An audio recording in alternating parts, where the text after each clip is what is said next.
Well, anyone who's watched this channel before knows that I'm not alone. I'm joined by a guest. If you're listening to this on audio only, now you know I have a guest. And guest, could you tell the audience who you are and what you do in terms of role-playing games?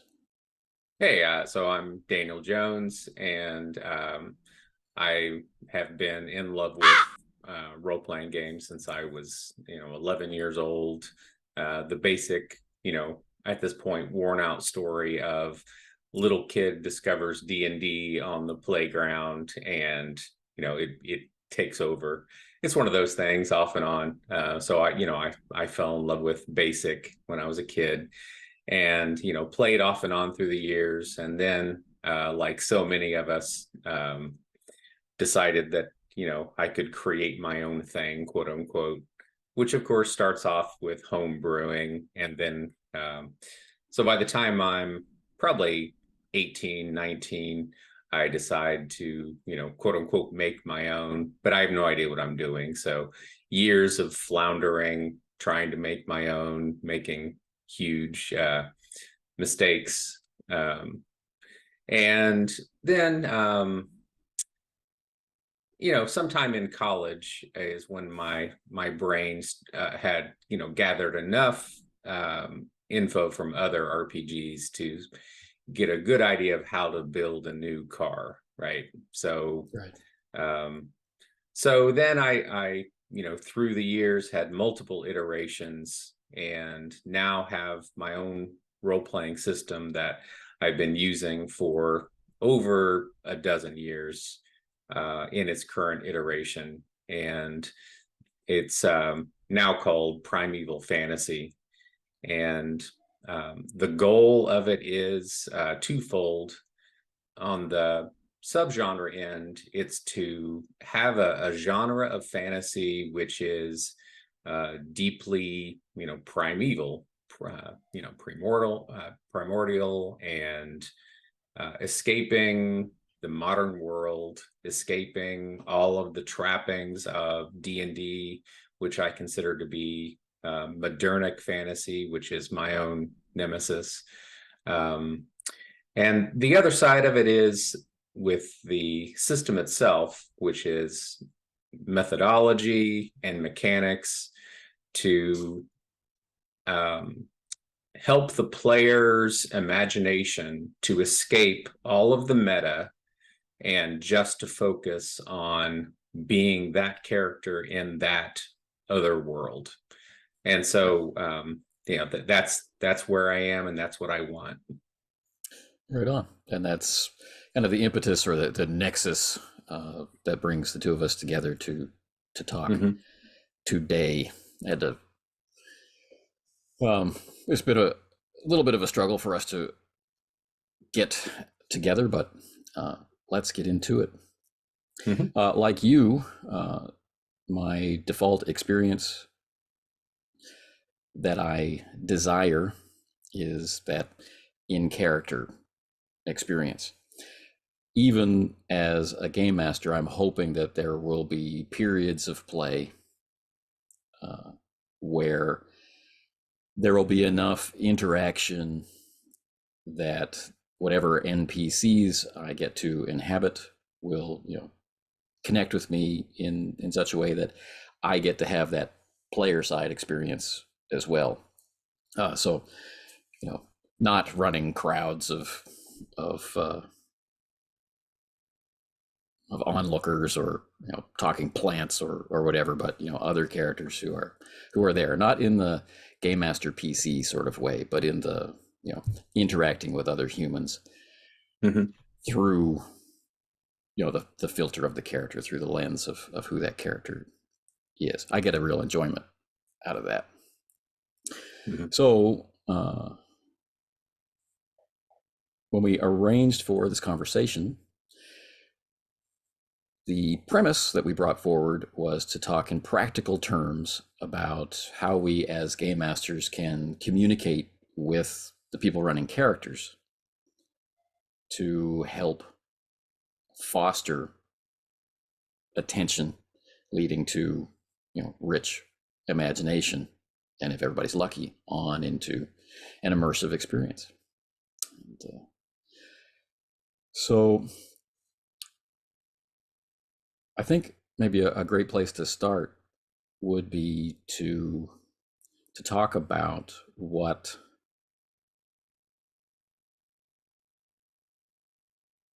is your experience of vibrantly imagining a situation of play, like as an imaginer.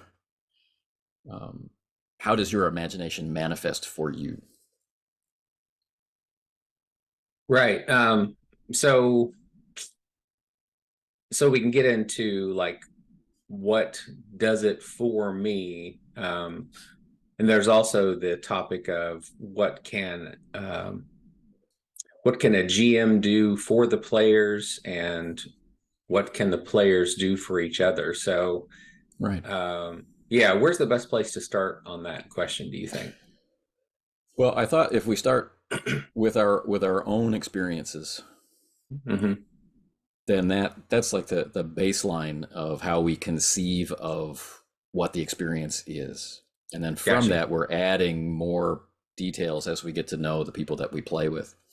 Yeah. And, like the person to my right seems to react more strongly to description of what people are saying and less strongly to how people look, Mm-hmm. or, is triggered more by description of scent or texture, or whatever, just as an example. Yeah.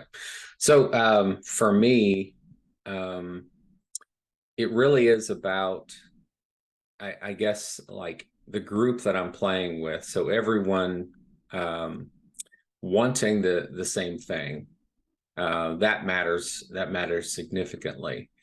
Mm. Um, and then as we're playing, so I'm very much of the, if I can um, begin to generate, begin to take the descriptions that are given to me, and without interruption, to begin to like churn those inside my head.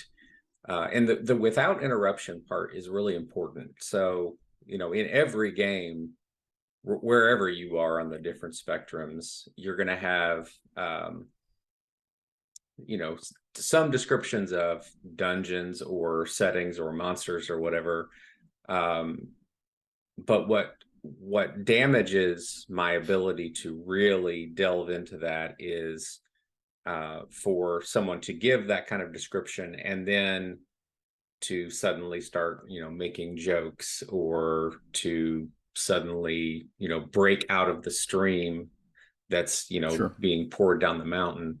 So it's a continuity, and it's about um, the group trying to generate, that experience without breaking it, without interrupting it. So and this is true of all of us, as we, there's been decades of good research on attention, and on the damage that gets caused to imagination by toggling between, here's the description being given and then something else, your phone going off, or someone else walking into your role-playing room, or whatever. Right. um so yeah, the continuity really matters to me. And so I love novels. I've been in love with fantasy novels since I was 7 years old. um and so once I start delving into a novel, I can really start swimming in it, and I get lost in it. With role-playing games, I can have that as well, as long as everyone in that group is on the same page of wanting that. And Sure. when they don't, then it gets damaged. Right. Yeah. So let's take a look at that, because the language that I'm hearing from you is driving toward the immersive experience, right? Getting lost, swim in it, and these types of things are strong signals that we're moving from attention, you know, through imagination and on into an immersive experience, whatever that might be. But I'm really curious if we're talking about strong visual imagery or suggestive visual imagery in your imagination, or more, let's say, contextual or conceptual image. Like, people imagine differently. So what is your baseline for, not immersion yet, but what is your baseline for, a good focused imagination of an event of play? Yeah, I'd say it starts with a visual, but it seems to alternate within. So I can visualize, let's say. So my favorite book is the Silmarillion, and Mm, so I can visualize different settings and people and their attire, um, and I can see the Noldor, crossing over into Beleriand, and so I have these images.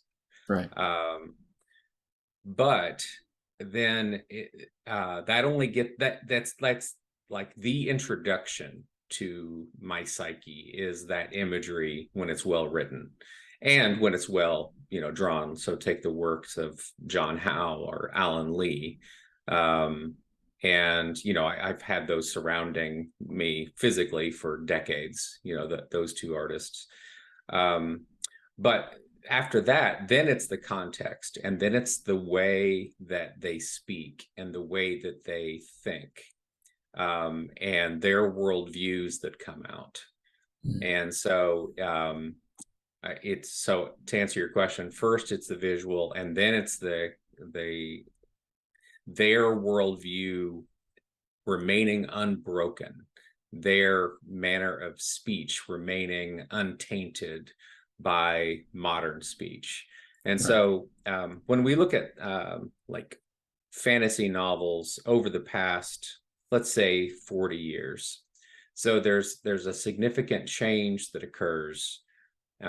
Before then, you have the works of George MacDonald and Tolkien and perhaps Lewis, um, and they really do seem to be striving to this world which is way back there, way lost. And then around 40 or 30 years ago, um, different fantasy authors, probably because of the advent of D&D or role-playing games, they begin this what I call modernic fantasy subgenre. And if you like it, that's fine. I simply hate it. Um, where everyone is essentially, I mean, on, on the extreme, they are just LARPers. And so they're wearing, the attire of, one or, 4,000 years ago. But the way they think and talk is 20th and Sure. 21st century.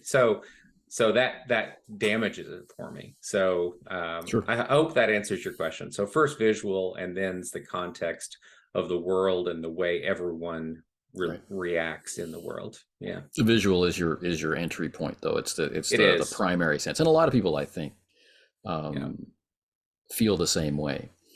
yeah. And I haven't met anybody yet whose primary answer to this question, was texture, or their sense of touch from a role playing game experience.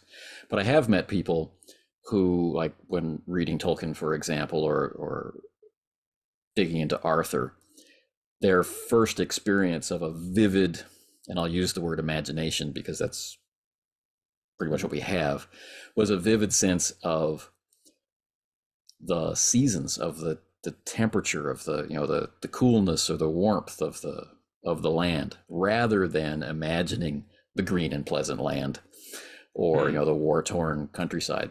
They weren't really seeing it but what they were imagining of what it would feel like to be crossing that field of battle, right?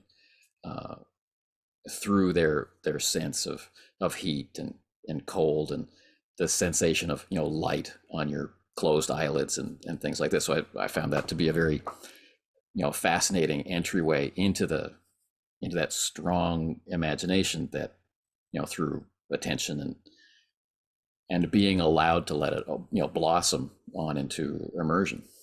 But this Yeah. brings me to my second question,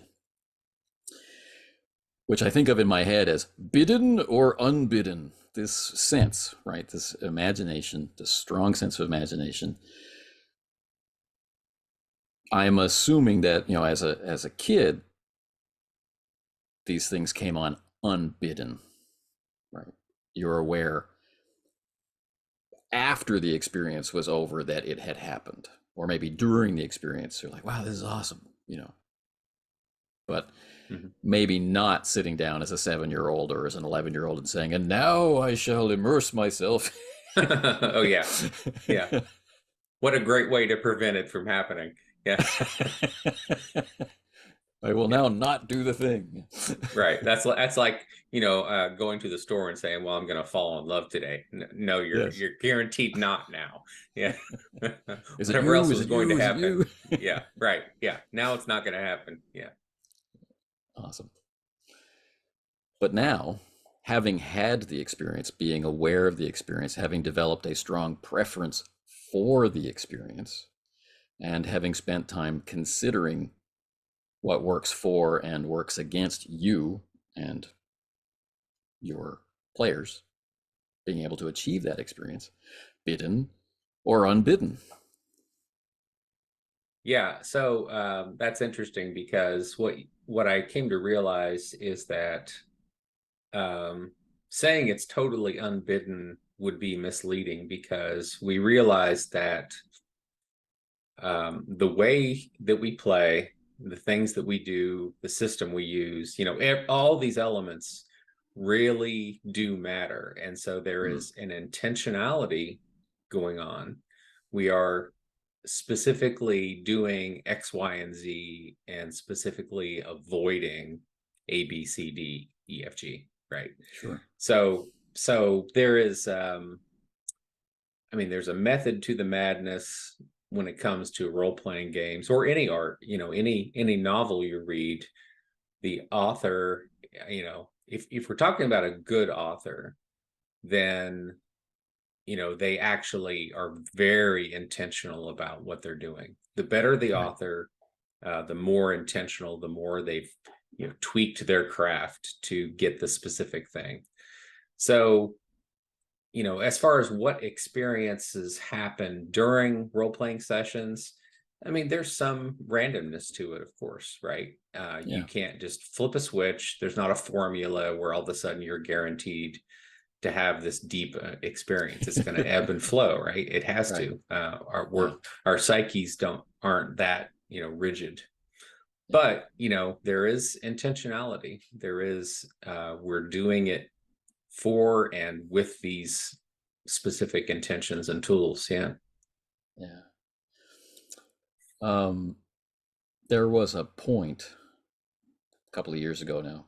I don't really remember when the date was, but we were playing a Ubiquity game. We were playing All for One Regime Diabolique, and it's a round robin setup with multiple game masters. And so I was in the part of the cycle where I was getting to play. Right, a number of play experiences were in my future, but I had just finished game mastering, and our gift to the game master was that they got to have a solo session.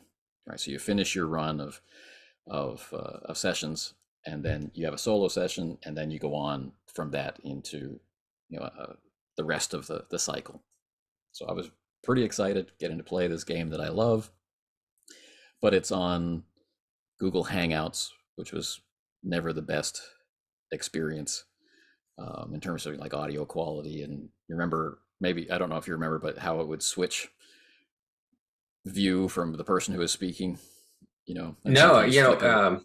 I actually missed Google Hangouts. It happened while I was not paying any attention to Oh, the internet. And so, yeah, I heard good things, but yeah. it was, and don't get me wrong, it was awesome to be able to play. But one Hmm. of its features was that the person who was speaking was the person who was being shown. But it would also change camera view if there were noises or other Sure. unintentional things, and so it could shift its view. So it was very distracting. Cameras were smaller, so it was pretty much just people's faces, no body Yeah. language. You know, Yeah.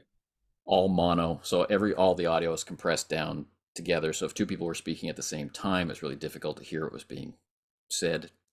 So it was a kind of draining emotionally. You're paying attention not just to what's being said, but you're actually paying attention just to hear what's being said. Right.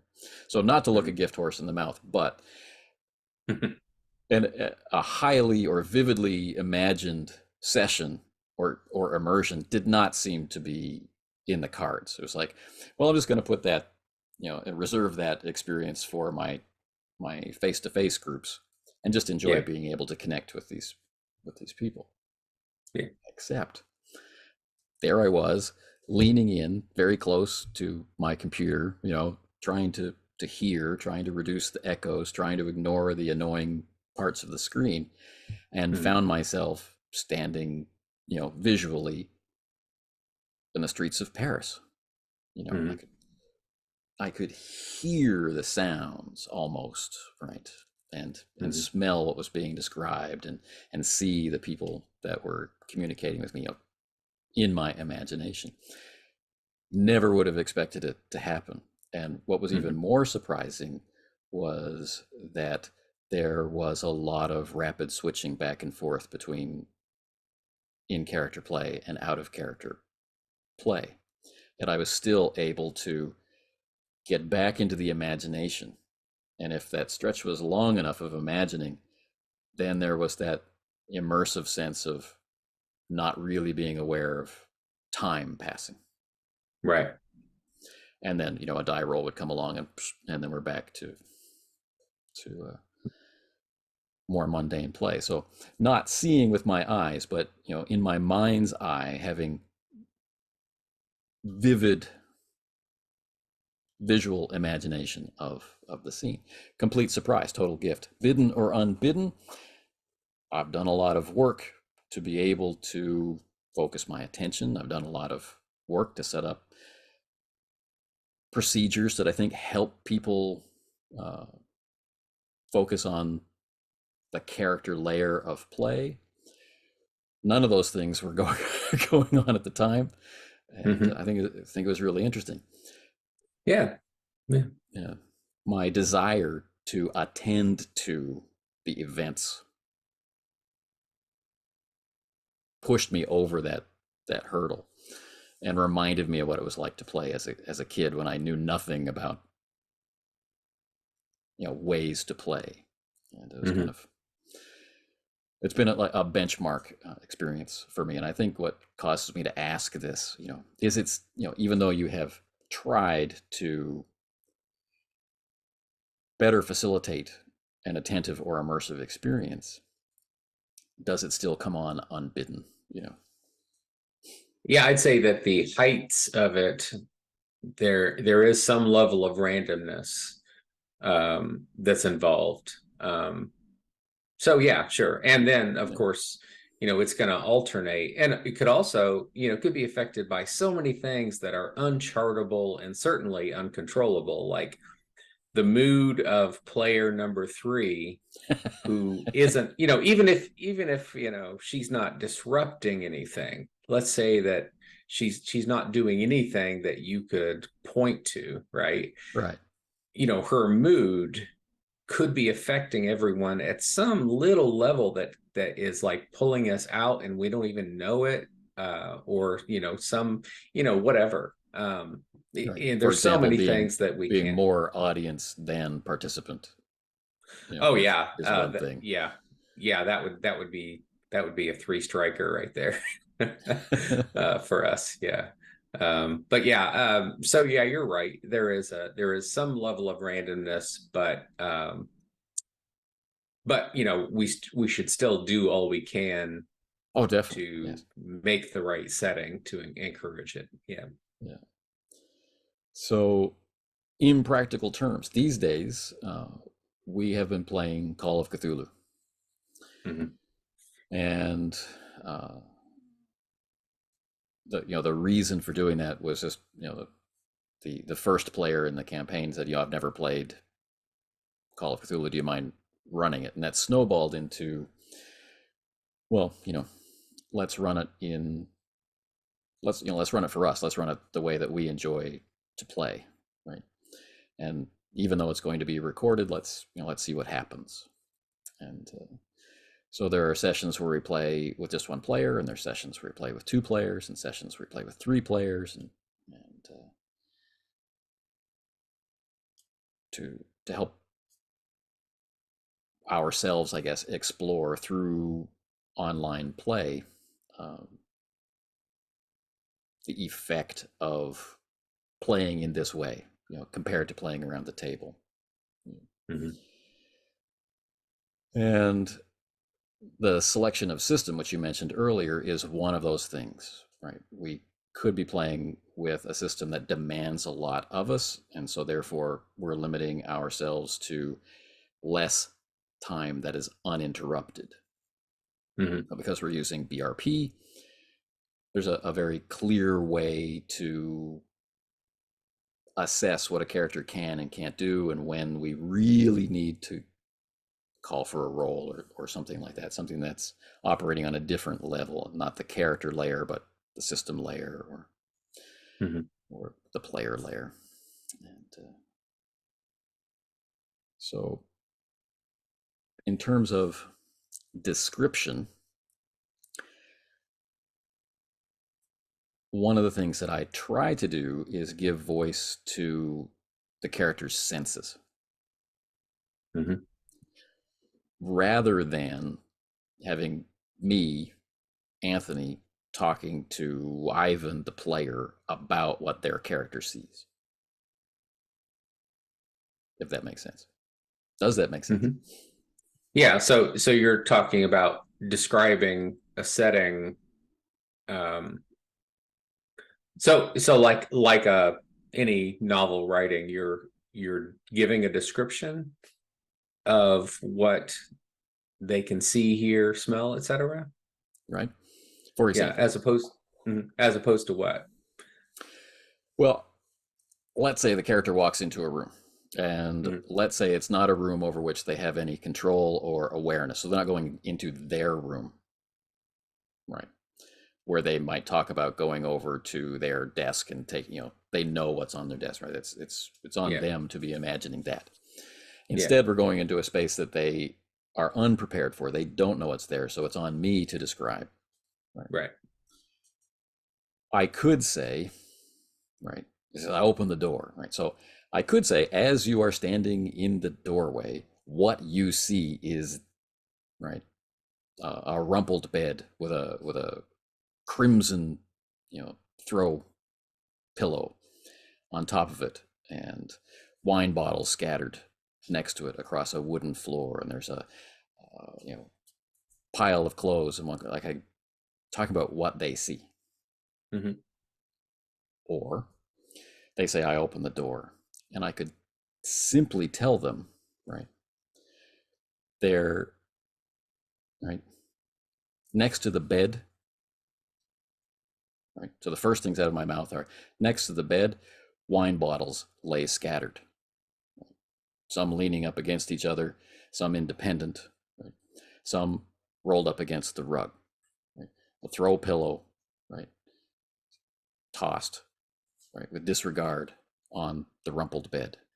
Right? So I'm speaking to them kind of in the voice of the internal monologue.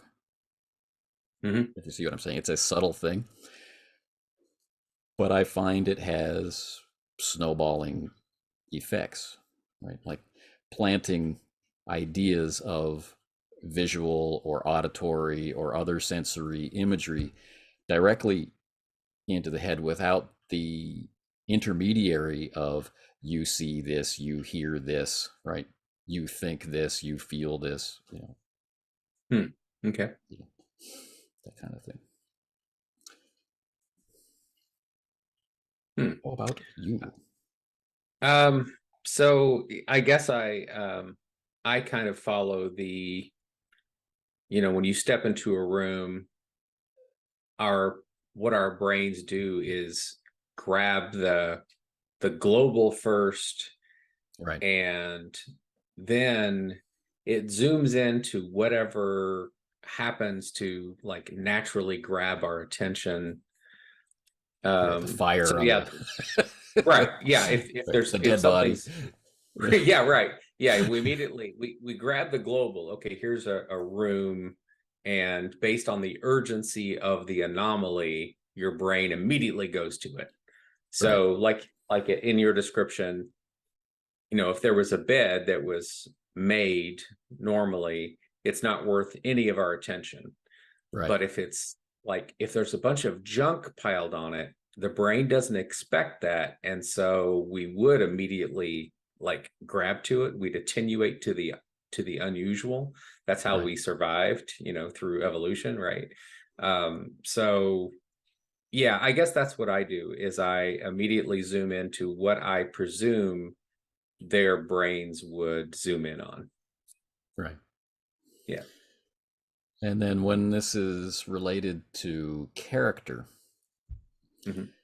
then I find that I function better if I have an awareness of what their characters can do in the game that we're playing, so that I can prevent the, well, can I use skill X? Or what about my ability to do X, Y, or Z? Right? Or, well, can I track it? Or, can I follow that kind of thing? I like to head that off at the pass, Mhm. unless we're really excited, and then it's just fun to play anyway. We get really excited and things get interrupted. But in a calm and controlled environment, I like to let them know the answers to all of those character sheet questions in bite-sized pieces that they can interject action into at any point without like directly interrupting me, right? And like Mhm. I don't care about the rest of the description, yeah. So you see the throw pillow, you see the the wine bottles, and sticking out underneath the wine bottles is a quivering hand. Oh, I rush to the hand. Sure, right? Of course you do, and Right. you're going to ignore the rest of the description, right? The gloating killer sitting in the desk chair, right, around the corner. We're not going to see him. We're going to rush to the quivering body first, and then you know someone speaks in a raspy voice. I turn around. Right. So I like to have that interplay going on when when possible, and it's not always possible. You're not always on, and Mhm. you know, Um, so my own methodology, it kept evolving through the years. sure, Um, and where I ended up just over the past, I'm going to say 3 years. Um, and this is a big topic. Stop me if this isn't the right time to get into it, um, but so many years ago, and I mean when I'm in college, the way that we played and we started pushing the envelope on this even back then. So um, I think World War II was over at that point. I kind of lose the years as anyway. So what we realized is that the more that the player is bound up with the character's perceptions, that the stronger that connection is going to be. And so if you're walking, if your character's walking through the woods and your character is not a woodsman at all, let's say you're a pampered city dandy, okay, Right. and those tracks that are there, which are obvious to a woodsman, are invisible to you. And so I don't mention them to you. There's no Right. discussion of any of that. And so it keeps you bound up. And so over the past, just like I said, 3 years or so, I've gone with the total rules opacity version. So if you recall a conversation, I don't know if you Yeah. ever heard, between Che and I about Ison's Vow back in 1974, 1975, the gamer Sandy Ison, who came to the realization that the rules are in the way, that the players looking at rules and being conscious of rules is breaking that continuity. And so where I've gone now is that the players see no rules. They have no sheets with metadata on them. I've gone all the way. And before that, I would have never thought that I was going to be willing to do that. But that's where I've gone, because I really wanted to find out, how far can I push this thing and what are the effects? And what are the effects? And Yeah. yeah, and but I can only say that you've got to try to find out, and it works. Right. Yeah. Yeah. I mean, a lot of these experiments um, don't get off the ground Yeah. because someone in the group doesn't want to try it for Yeah. whatever reason. But That's when right. you can experiment with a methodology, whatever it is, and explore a preference, because that's what these are, explore a preference, um, you can discover how to match your methods to your default preferences or biases in order to achieve some better version of the goal you think you want. Like when you start Mm-hmm. getting close to it, you get a better sense of what it's going to be. So you're going to be able to encounter people who will never get close to an immersive experience when denied access to the game that they're playing or the character that they're playing in some kind of quantifiable way, or they will not be able to connect with their character in any meaningful way unless they can have that inspirational improv experience of looking at the traits and going, now I know who this is. So there's a lot of different preferences that Yeah. we can explore a methodology for. Yeah. So for that um, other world experience, as you put it, I think this is a very effective methodology for people who are open to it. Mm-hmm. One controversial uh, thing that I've had come up over the years is attempting to take on not telling the player how their character feels, but serving as subconscious or semi-conscious realizations. Hmm. Like we could openly stop the game and ask for some kind of role pursuant to how it works to figure out it, the emotional state of a non-player character. It's a pretty typical thing. Like, are they lying? Are they flustered? Are they nervous? Are they hiding something? Whatever. Right. Yeah. So, the way that you're running things, this is not going to happen and interrupt the player. I'm doing things a bit differently where I'm trying to reduce the number of times I interrupt the player. Mm-hmm.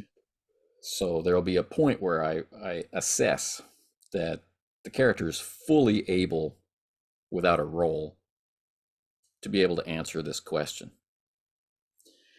And I don't really want the play experience to be interrupted by the player asking the question, can I tell if the person feels emotion X? Mhm. And so I will supply this information in advance about a realization that they have. Right? Mhm. It could be about anything. It doesn't have to be about other characters. It can be about the tracks that are discovered in the wood, or the amount of blood spatter at a hunting, the site of the kill from a hunt. Does this seem like a particularly skilled hunter or an amateur hunter based on the mess that they made and things like Right. that, which some players have kind of pushed back against because they want to be able to ask questions, and they want questions to snowball into other questions to help build their understanding of the environment that they're in. Mhm. Whereas I'm hoping to be able to build that environment around them, right, by them acting, reacting, and interacting with it, right, and you know me working with their character sheets to supply the things that would be obvious to them, right. When we hit that line where it's no longer obvious, or you don't have enough time to do it, or you don't have the resources to do it, you know and it becomes a challenge, well, then the dice comes out, and we can enjoy that aspect of play as well, Mhm. right? Mhm. But I have found it interesting when there is pushback against getting inside the character's head with the player. Hmm. Um, yeah, so my first reaction to that would be that there has to be a real, probably a protracted conversation with everyone about what they really want, Mm.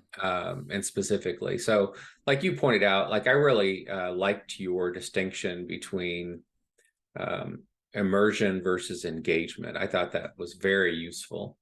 Oh, good. Um, and so, like the very reason I came up with the phrase "otherworld immersion" is because the term immersion was so broad that it wasn't actually helpful anymore, Right. and it was generating controversy. So even way back in the day, whenever I found the Forge kind of late in the game, and like I mentioned before, I was shocked to find people were actually having conversations about role playing games, Right. because I had pretty wisely avoided the internet for many years, web forums and such.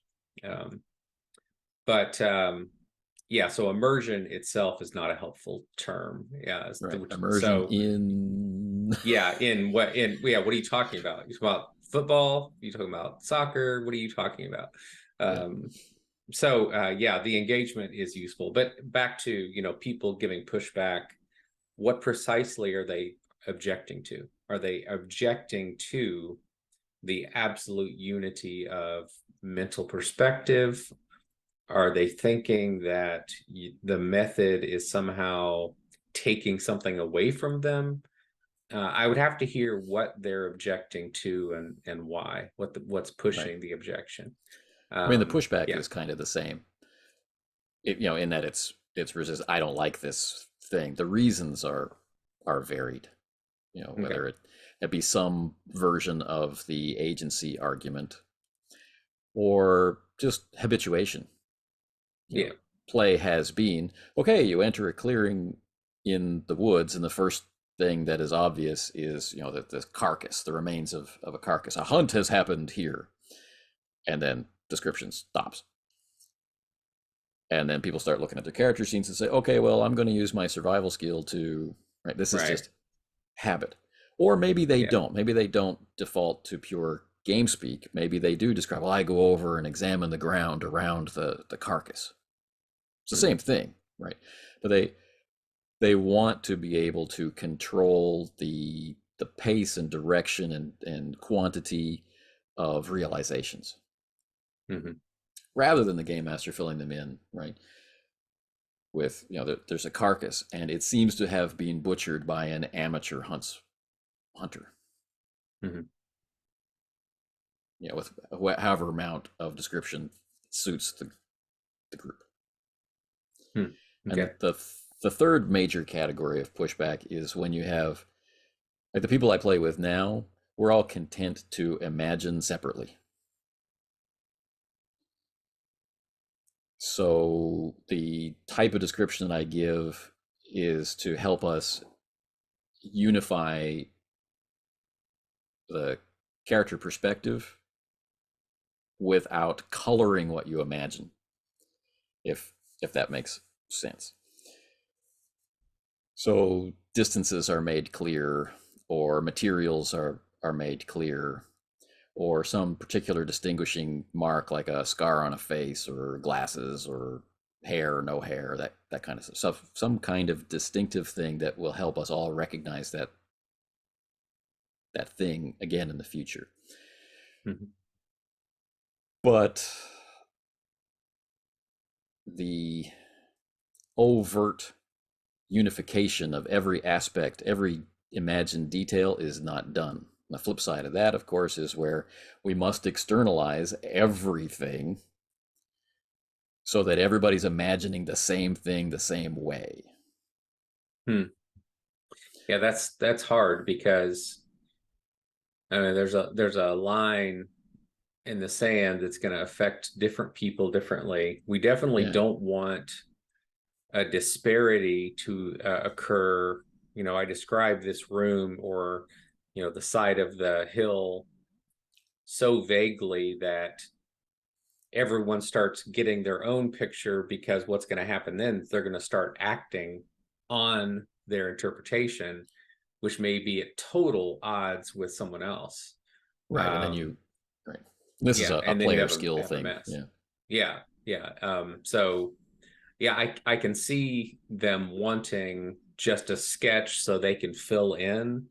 That part makes sense to me, but there are lots of times when that's gonna open the door to chaos if there's if right, there's not enough structure given in the description.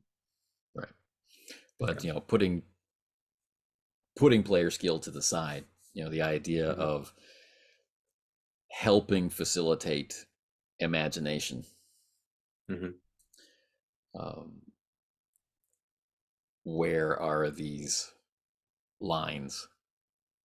It's interesting because everything is developing at the speed of speech. Right. So when you've said some version of there's a person standing there, someone has already fully imagined that person, and the next sentence that comes out of your mouth is now, from their perspective, a retcon. Hmm. Yeah. Right? They were imagining a brunette, but you say they're blonde. It's like, oh, Right. so that their imagination shifts. And now some people never even notice that this is happening. They haven't noticed that they imagined instantly. They haven't noticed that the details are being Right. edited, right? Right. But some people are acutely aware that when you mention somewhere in the description that the person has a limp or a scar or a bass voice or whatever, that's Hmm. different than what they've been imagining, and they kind of go, Yeah. This is why I've observed some real benefits of, instead of saying, there's someone there in the hallway, instead of saying anything whatsoever, a physical picture actually comes up, right, and you say he is standing there. right, We were doing this before anyone played online. We would find a picture from someone that was perfect, and all of a sudden it's up, and that stuff like that's really useful.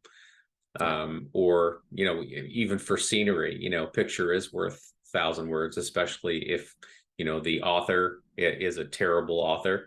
Those 1,000 words may be garbage, right? So right. a picture is not going to fail in those Right. contexts. Yeah. That's kind of interesting. The kind of negative experience I used to have was it's just like that scene in Right, Logan's Run. And it's like, oh. right, So now everyone's imagining Logan's Run. Okay, bring on the right. quotes. Yeah, run, run, run. Okay. Yeah, but but it's amazing how powerful it is, like that editing sensation. You know, it's just like, you know, hmm, the view of Coruscant in right, whatever I was imagining is gone. I'm no longer actively imagining it. This was an unbidden edit, right, hmm, of what I had found in myself to imagine from your description, and hmm, now I'm out of it. You know, I'm not even really in character anymore, right. and so I find that interesting. The perfect picture is a great experience, and he's just like this guy, except drives me bananas. That's right. Yeah. You've just pulled them really hard to the right, and then you tried to correct them to the left, and you broke something. Yeah. Yeah, you gave someone whiplash. Yeah, Yeah. yeah, So, and this brings in other realia as well. Like I love Call of Cthulhu, so being able to slide a prop across the table has always been a huge amount of fun for me when it's exactly what I want it to be. You know, right. a matchbook or a letter or something, and that kind of thing. Hmm, That the person can actually work with and feel and interact with, right. or audio, um, like real audio. I'm not talking about music to kind of manipulate their mood, um, but they walk into a jazz club in 1931. Many times I'll be tempted to have jazz music available from Sure, 1931, sure. and play it unobtrusively, which is not always Hmm, easy. And if it's hmm. not possible for it to be unobtrusive, then it doesn't get played. That kind of stuff. Yeah, So I tend to default not to using props to keep everything verbal, but with the right people in the right environment with the right equipment, I really enjoy. I really enjoy being able to do it. oh yeah. Yeah, in person, there's so many things that, I mean, there's so many advantages, I think. I mean, of course, being online, we can find really perfect pictures and then share them. But I just find the entire playing online experience to be much more of a strain. It's more tiring Yes. mentally, it's more exhausting. And it's just, I mean, I do it Yeah. if I have someone I really want to play with, but it is by far second place option. Yeah. You can almost feel the glass. Yeah, yeah, you really can. All right. So let's take a step back and see where we are and where we'd like to finish. Have we talked about anything practical that people can do? Uh, this has been like a good intro to imagination stuff. I don't know if there's anything practical we covered or not. I mean, there's so many different conversations we can have on this. Right. Yeah. In your group, is there a kind of a uniformity of their imagined life? Are they all visual, or I had someone tell me the other day that they do have a visual imagination, but it's largely black and white, Huh. which I think is That's interesting. interesting.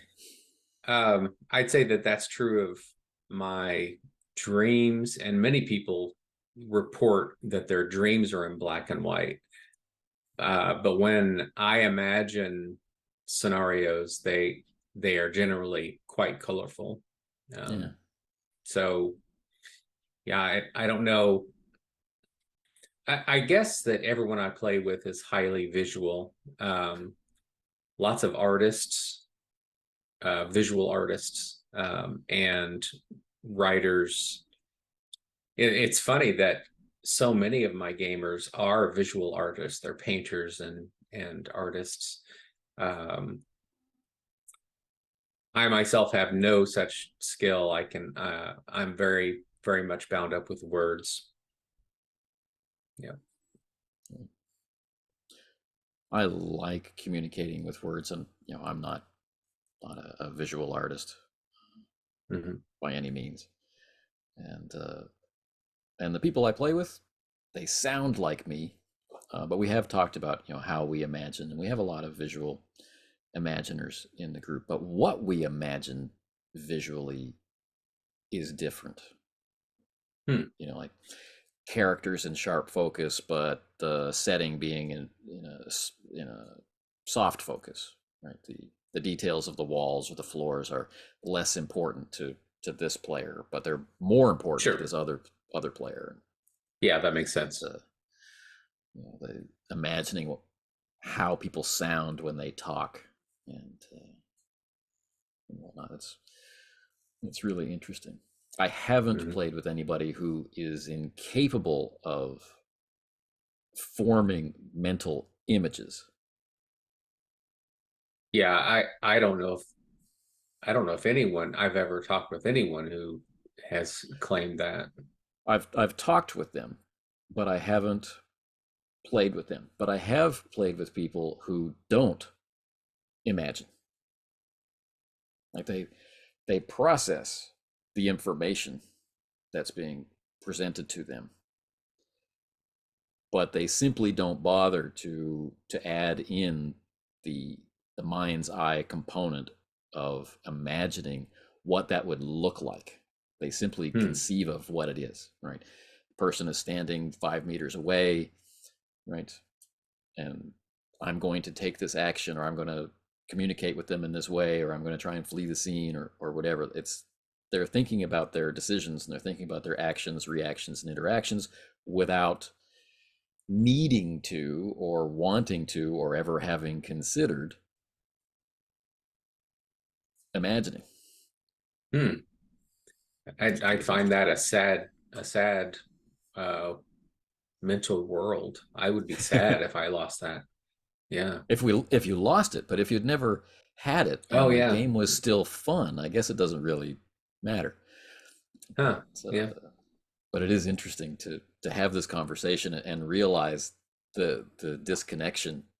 As we're trying to get to a topic like immersion Hmm. in the character's perspective, and then you have to rewind. Like, well, you're not even picturing, right? Yeah. So That would obviously just you're be not a going to, yeah, that person and I would not role play together. We could play other games together, but we would not be a good fit at all to role play together. right. Because what I want would be a very different animal than what they are after. Right. Yeah. And so as you're, like, in a sense, painting the world around them, they're waiting for the useful bits of information. Yeah, it's interesting. Hmm. Yeah. But yeah. So I guess we're left with the holy trinity of Yeah. interacting with a group. Speak with the players, play the right game, be a part of the solution, not a part of the problem. Right. Yeah, and I mean, there's lots to that. One of them is just to be willing to admit when, some people should not try and role play together, and that's fine. Yeah. It's not an insult. It's not a friendship breaker. Right. Um, it's simply that there are some activities that we should not try doing together, and that's fine. Um, it's like being a movie aficionado. Versus someone who doesn't actually care at all what's on the screen. They just want to hang out and eat popcorn and whatever and make Right. jokes. Um, those people should not try and watch those serious movies together. And Right. that's For that okay. activity. Yeah. Yeah, Yeah. for that activity. Yeah. Yeah. And that's, a lot of relationships are like that. We watch, or we play this game together, or we watch this kind of movie together, or we pass book recommendations for this genre back and forth, Right. but I'm just not going Right. to bother with these other things. Right. And I think that's a healthy way to go. Mm-hmm. So let's finish off with story time. What is a particularly enjoyable immersive experience that you have had and want to share So you mean in role playing games, in role playing games? Yes. right? um, wow. How do I pick? I can kind of give a useful snapshot, which is that when a group, and it may or may not be the case, but it was the case that the height of my experiences came from groups of players who had played together for years. So Right. that may or may not be your prerequisite. I suspect that it largely is. But where the context of the world, the context of the characters, everyone was on the same page. They knew so much about how the world functioned and how the different characters and enemies and allies functioned, that this beautiful, like, synergistic shared imaginary space had been generated. And I Right. know that that sounds kind of lofty or whatever, but I have to describe it that way because all those elements contributed Right. to, like, when a certain kingdom was falling, and no one in the group was trying to propose things that were contrary to the genre of the world. It's like, with the death of that king, there is no let's try and fix this up. Let's try Right. and establish some, 1940s United Nations, blah blah blah. None of that was there, and it was a sad passing of that kingdom because it had been a beautiful kingdom for God knows how long. But the experience of everyone being on the same page and knowing the world so intimately, it generated moments like that. Right. And that matters so much. Yeah. What about you? Again, it's hard to choose. Earlier, I mentioned playing All for One Regime Diabolique, so we won't go there. Uh, but when you're talking about this fall of a kingdom, I strongly remember a moment we were playing Dark Ages Vampires just before I moved to Korea. It's one of the last games I played with my old group. We'd been together for almost 10 years, Wow. Yeah. doing World of Darkness stuff. Mhm. And um, situations occurred in play that meant the city in this period of 1198 was no longer safe for the characters. And I was going to be moving to Korea, and I think this is a part of it, but we were saying goodbye to the city. I was saying goodbye to my hometown. I was saying goodbye to the group. Oh, that's And hard. yeah, all the characters were came up and we had our kind of goodbye scenes, right? I'll meet you in Madrid in however many weeks, kind of thing. And then I'm left as the last character standing in this place. And the character I was playing only ever whispered. Hmm. And in that moment, not for that whole session because there's too many personal things going on, but for those last few minutes of imagining standing on the parapets looking over this city, I could really see it in the moonlight in my mind's eye. And then the last lines of the campaign were me whispering to the room. It was all silent, burn it down. Right? Hmm. And seeing the henchmen going forth, with their lit torches in my mind's eye to burn that place down. And we knew every nook and cranny. We played there so long. We had detailed maps of every building. Like Right. it was a part of us. This place, all the havens, all the secret havens, you know, and that was quite an immersive, you know, Oh yeah, that's powerful stuff. experience. Yeah. Yeah. All right. Well, thanks for coming on to chat with me, Yeah, and absolutely. I'll put links to your YouTube and whatever else uh, in in the description box, and this will appear on the podcast. And well, you're watching it on YouTube, so. and hopefully this will lead to more practical conversations in the future about topics like this and other Oh yeah. role playing things. Yeah, we should totally do that. Awesome. Okay. Well, for everyone who's watching, this is the end. Take care. Take care.